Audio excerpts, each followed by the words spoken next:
I'm very humbled to be here tonight among so many extraordinary artists.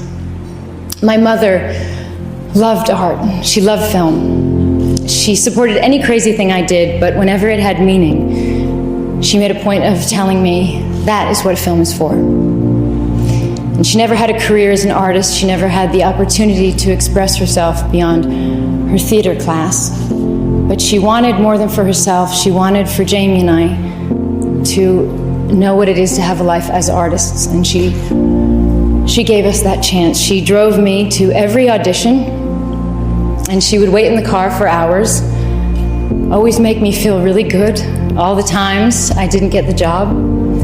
And when I did, we would jump up and down and scream and yell like little girls. She wasn't really the best critic, since she never had anything unkind to say.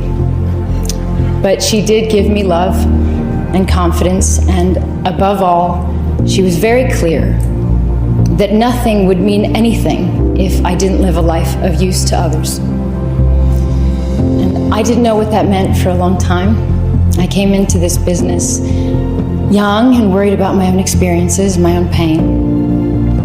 And it was only when I began to travel and look and live beyond my home did I understand my responsibility to others. And when I met survivors of war and famine and rape, I learned what life is like for most people in this world, and how fortunate I was to have food to eat, a roof over my head, a safe place to live, and the joy of having my family safe and healthy.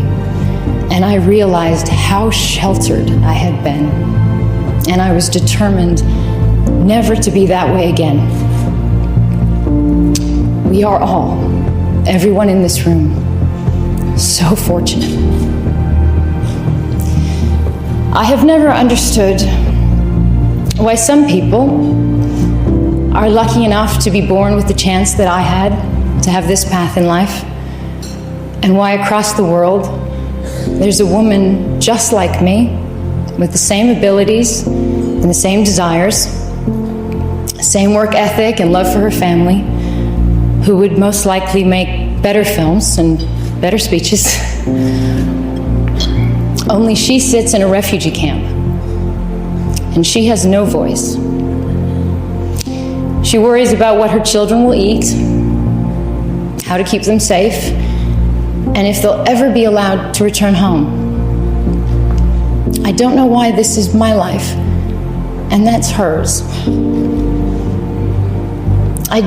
I don't understand that, but I will do as my mother asked, and I will do the best I can with this life to be of use.